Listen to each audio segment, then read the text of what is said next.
Xin chào mọi người, chào mừng mọi người đã trở lại với sự có ích của Nam. Hôm nay thì chúng ta sẽ làm một cái bánh vô cùng quen thuộc hay là một cái bánh vô cùng quốc dân, đó sẽ là bông lan trứng muối và chúng ta sẽ làm phiên bản không có lò nha. Ở giữa các lớp bánh của mình thì sẽ là sốt dầu trứng và ở trên thì sẽ rất là nhiều trứng muối, ruốc và phô mai, thế nên chúng ta cùng làm nào. Đầu tiên thì chúng ta sẽ cần chuẩn bị phần bạt bánh trước.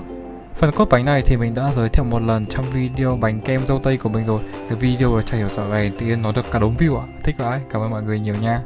Thì trong tất cả các công thức bánh hấp của mình thì mình thấy cái bánh đó là vị gần giống với cái bánh bông lan cơ bản nhất ấy. Kiểu nó vẫn chưa có thể nào mà ẩm được bằng cơ mà kiểu nó vẫn là 19 110 ấy. Thế nên sẽ rất là phù hợp khi mà chúng ta làm một cái bông lan trứng muối. Có một lưu ý đặc biệt đối với công thức này là chúng ta chỉ đánh bông lòng trắng trứng cho đến khi đạt được trạng thái chóp mềm như thế này thôi nha. Kiểu khi mà chúng ta nhấc cái quay lên thì sẽ có một cái chóp mà nó sẽ rũ xuống rất là ngay. Còn mà khi chúng ta nghiêng cái bát ấy thì cái phần lòng trắng trứng này nó không di chuyển quá nhiều, thì như thế là được nha. Mình đã thử với rất nhiều chóp rồi và cái chóp này là cái chóp có thành công cao nhất đó. Sau đó thì chúng ta sẽ cho lần lượt từng lòng đỏ trứng vô và sau đó thì trộn đều cho đến khi hỗn hợp nó hòa quyện như thế này là được. Ở một cái ốc khác thì chúng ta sẽ cho phần dầu ăn cũng như là phần sữa tươi vô và sau đó thì chúng ta sẽ lấy một thìa từ cái phần bột lúc nãy và đổ vô cái này. Cái bước này thì sẽ giúp cho cái phần dầu với cả sữa của chúng ta hòa quyện tốt hơn với cả cái phần trứng ấy. Mình sẽ đổ lại phần hỗn hợp trứng và sau đó thì dùng một cái spatula và chúng ta sẽ phâu nhẹ nhàng cái hỗn hợp này. Để mà ra được một cái video bông lan trứng muối cứ như ngày hôm nay thì mình đã ăn thử 3 hoặc là rất nhiều cái bông lan trứng muối khác và mình kết luận lại là bông lan trứng muối ngon nhất là khi mà cái cốt bánh nó ngon ấy. Kiểu có một cái cốt bánh mềm, ẩm, xốp, không quá bứ thì sẽ làm lên một cái bánh bông lan trứng muối ngon tuyệt vời. Hôm trước thì mình cũng đã thử cái công thức bánh hấp đầu tiên của mình, cái công thức bánh hấp trong cái bánh sô cô la ấy, và mình đã làm thử và sau đó mình còn cho mẹ mình ăn. Bình thường khi mà mẹ mình ăn ấy thì mẹ mình sẽ rất là động viên mình và kiểu cũng được con ạ, không tệ lắm đâu. Cơ mà đối đặc biệt với cả cái bánh hấp lần đấy ấy, là mẹ mình bảo không ngon con ạ. Kiểu wow, kiểu đến cả mẹ mình có không thuyết phục được thì mình phải đi làm lại ngay ấy. Thì đối với phần bánh ngày hôm nay thì mình sẽ hấp trong 30 phút và khi mà cái nồi còn khoảng 8 phút nữa thì mình sẽ cho luôn cái phần lòng đỏ trứng này vô và hấp.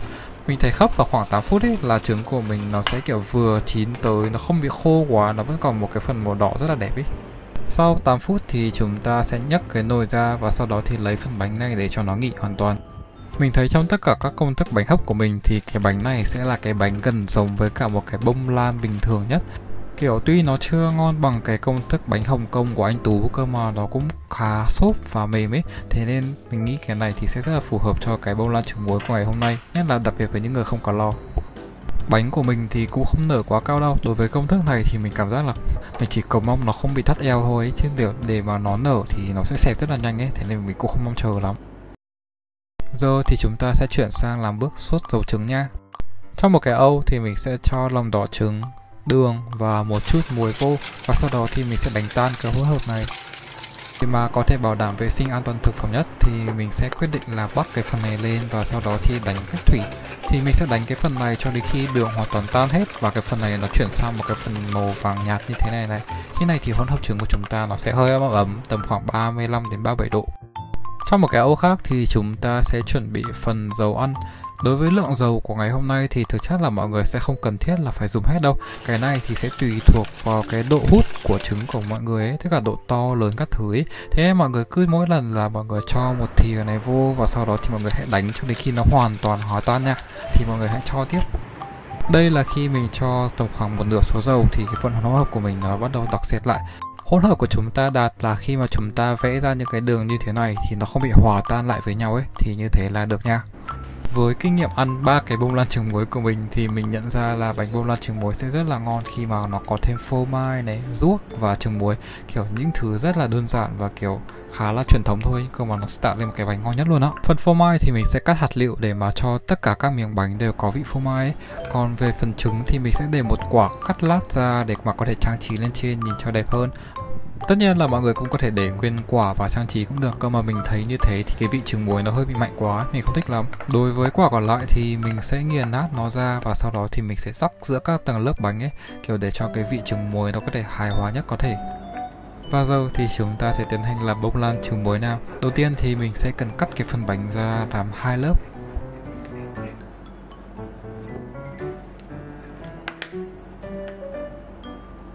Sau đó thì mình sẽ tiếp tục chia cái phần này ra làm 2 phần nữa, và như thế là chúng ta đã có 2 cái bánh bông lan trứng muối riêng biệt, nhìn khá là ngon rồi. Bên cạnh phần cốt bánh thì mình thấy sốt dầu trứng là một thứ siêu quan trọng luôn đấy. Kiểu một cái bánh nào kiểu đẫm sốt thôi ấy, ăn cũng thấy ngon luôn đấy. Và đặc biệt là đối với cốt bánh của ngày hôm nay, dù gì thì nó cũng là một cái cốt bánh cơ bản bất bại ấy. Nó không thể nào mà mềm ẩm được như một cái cốt bánh anh tú. Thế nên mọi người hãy cho thật là nhiều sốt nha. Cái phần sốt này thì sẽ bù đắp lại được cái phần thiếu độ ẩm ấy. Nhất là khi mà chúng ta cho bánh nghỉ thì cái phần ẩm từ phần sốt này nó sẽ ngấm vô phần bánh và khiến cho bánh của chúng ta sẽ càng ngày càng mềm và ngon hơn, thì khi ăn sẽ ngon hơn đó. Thế nên mọi người đừng có tiếc sốt nha, hãy cho thật là nhiều vô. Đối với phần trang trí của ngày hôm nay thì đầu tiên ở giữa mình sẽ cho một lớp trứng muối như thế này, và sau đó thì ở hai bên thì mình sẽ cho ruốc. Bởi vì ruốc mình mua là ruốc ăn cơm hay sao ấy, bạn mình bảo thế nên nó khá là mặn, thế nên mình không cho ở giữa nữa. Nếu như mọi người thích ăn nhiều ruốc thì mọi người hoàn toàn có thể cho phần giữa là xong. Và cuối cùng là thêm một lốt sốt nữa, vì không bao giờ sốt là đủ đâu. Thế chúng ta đã có một cái bánh bông lan trứng muối này, nhìn xinh phết nhờ. Và cũng tương tự như thế thì chúng ta sẽ làm y xì như thế với phần còn lại nhé. Việc nghiền nhỏ trứng muối và sau đó rắc lên ấy thì sẽ khiến cho những cái miếng bánh kiểu nó đậm đà và nó ngon khủng khiếp luôn đó. Nói qua một chút về hương vị nào thì mình thấy đây là một trong những cái bánh bông lan trứng muối ngon nhất mình từng ăn chăng. Mình tất nhiên là mình sẽ khen như thế rồi, mình thì nó ngon thật đó.